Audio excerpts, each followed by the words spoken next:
What if Deku never got One for All? Part 4. Now this is going to be the final part of this series. Hope you guys did enjoy this series. And yeah, let's get into it. Deku just bombed and killed every single hero school in Japan. This causes massive outbreak to the world as the number one hero was killed. As all the hero schools shut down, as Deku bombs the rest of them, leaving them in ruins, as all the people going there now have to find something else to go to. People are beginning to build bomb shelters, as everybody is confused at these bombs are just appearing in the sky. People are saying it's like an Armageddon or some weird type of quirk, as nobody has tracked down the League of Villains. Which, keep in mind, Deku, I believe, got all for one in this, as all for one is dead. I believe that, can't really remember, as Deku keeps going to different people, or Deku keeps going around killing all these heroes, as there's left with a tiny squadron of barely any heroes, as Deku prepares a massive army of trained villains.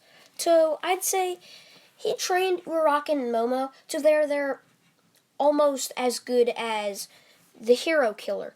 Like, all these people are, if not, like, Momo and Uraraka, let's say they're commanders, while everyone's below them. Not equal to strength, but they're pretty close up there. They're all very, very strong. So when Deku sent out a fleet of these people and they took over Japan, where he starts taking over the islands of Japan, like Guam or the Philippines. He takes these islands and now makes them his new empire. As Deku is now the emperor of some place that can make nukes easily.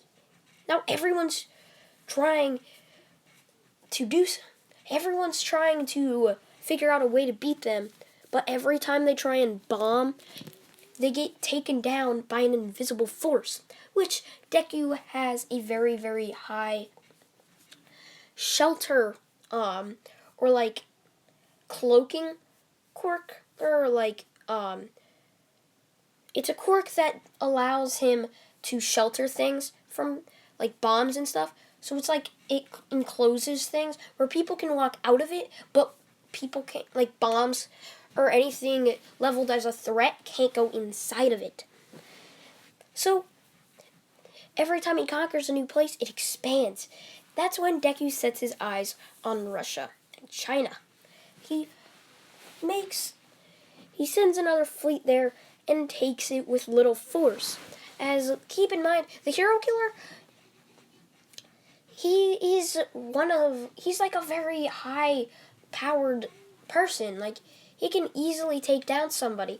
I think the only reason Deku took down the hero killer was because the hero killer didn't want to kill him, because he's like the only other person to actually share his thinking about, like, he's the only other person besides All Might who's a real hero. That's why he went easy on him. So Deku takes a fleet down and easily captures Russia and China. Now that's in his new empire. I can't really think of a new empire, so I'm just going to say the Foxtail Empire. Because I'm going to say, like, that, like, as soon as he got all for one, he awakened his quirk. Now, Deku, remember, was quirkless, since he never got one for all. So he awakened his quirk, which is basically being a fox. Like, he has foxtails and ears. So he called it the Foxtail Empire, with him at the start, where he can be at a god level of power, which he already is. Because he awakened his quirk at full power thanks to All for One. So he took over that entire plate. He took over all of Europe next, with little force to stop him. Like, everybody was scared of him. Nobody wanted to fight a massive superpower. Imagine the number one villain in the world. He is as strong as the number one hero, if not stronger. Would you want to fight his fleet of trained people who can easily take out yours? I wouldn't. Like, who would? As Deku keeps going along and spreading the word about uniting all people after conquering it, which made people think, is this guy really the bad guy? He's just trying to remove borders. He doesn't want any of the borders keeping people from traveling wherever they want. He wants the whole world unified. So, Deku, of course, people start joining. They start joining and getting trained. They like the idea of this. Villains like it because they won't be outcasts. And heroes also like it because they see the idea. While there's other heroes like Endeavor who hated it, who ended up getting killed because he went against it. He was fighting against the army.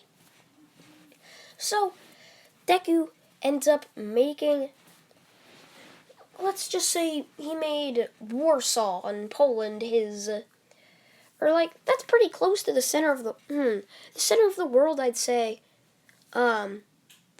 It's around the middle of the ocean, isn't it? I can't really remember. I'm just going to say Warsaw's pretty close. Pretty close, in Poland. So that's going to be the new capital. He makes that the new capital of the Foxtail Empire as he pushes forward, with people joining him along the way. Like countries, like out of nowhere. Let's just say, like one country, let's say Italy, they accepted him, and like a bunch of people joined the army there. And they keep doing this. Like, people keep wanting to join. And then the resistance ends up getting easily beaten. Because how many... Now, see. Like, all of Asia has been captured. All of Europe has been captured. The only parts of Asia who haven't been... Like, yeah, Iraq, Afghanistan, all of those have been captured. And he's letting them worship anything they want. Any religion. He has more rights. They can cross over borders. There is no borders anymore. It's all one empire. Like, people seeing this are like spreading the word how nice it is in the new empire, where there's basically no rules. Like, the only rule is do not steal. Like, don't do something stupid. Like, don't commit a crime such as murder. Like, they're trying to unite the people. Deku loves this idea because he just made villains the good guys. All the people are questioning the heroes now. They're questioning, are they really the heroes? Because they never let something like this happen. Well, now he's unifying everybody. He has like half the world conquered. Half the world. 4.5 billion people. Let's say 1 billion people are in the army. Would you want to fight that? They're all specifically trained. I wouldn't. Nobody would. So Deku takes Africa, and now he has exactly like 3/4 of the world conquered. The next is America. Deku starts bombing the other cities. This is kind of straying from My Hero Academia, but this is his plan. He ends up taking America, taking Canada, and he takes Mexico, South America, easily. Nobody cares. And people start realizing that it's better. The only thing different from a lot of their countries is that it's not democracy. It's an empire. But he has people voting.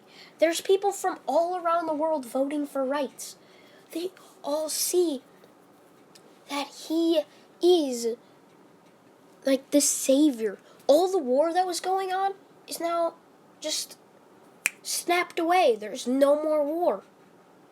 No more war. Deku just unified all the people. Momo and Uraraka, seeing this, like this. All the people that weren't unified, all segregation, all stupid things like that, are just wiped out. Everybody ends up liking this, diminishing the resistance. Deku conquered the world, starting as a villain, but now becoming a national hero. He is the world's hero. Now he's setting things up to make Mars colonies. He's doing all this random stuff because if the whole world worked together, we'd be done with so much different things. We'd be on Mars already. But it will never happen because of people having different ideas and disagreeing. That's what Deku sees. But he lets that happen. That's why Deku now doesn't care about heroes, doesn't care about villains. You want to be a hero? You join the army. You want to be a villain?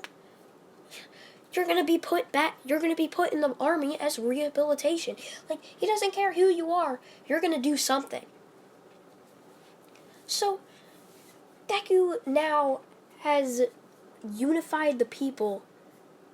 Since he never got one for all, he was never truly evil. If you guys thought he was truly evil, he never was. He wanted to always save people, but he did it in a different way. He saved everybody in a different way. By taking out all the things that were harming people. He saved the world.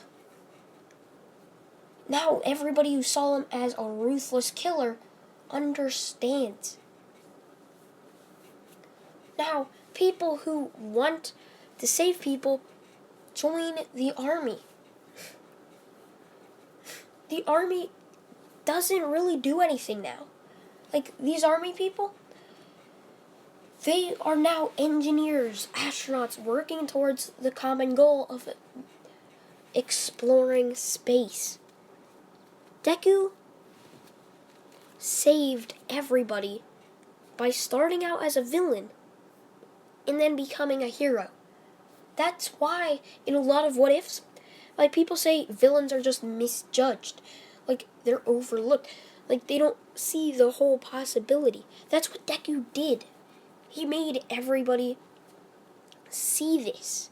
So I hope you guys did enjoy What If Deku Never Got One for All.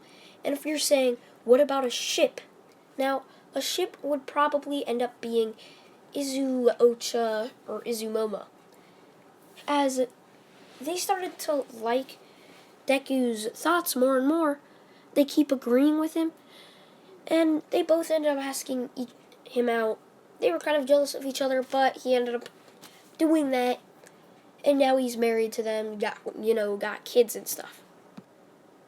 Hope you all did enjoy this the last video of What If Deku Never Got One for All. See you guys, bye.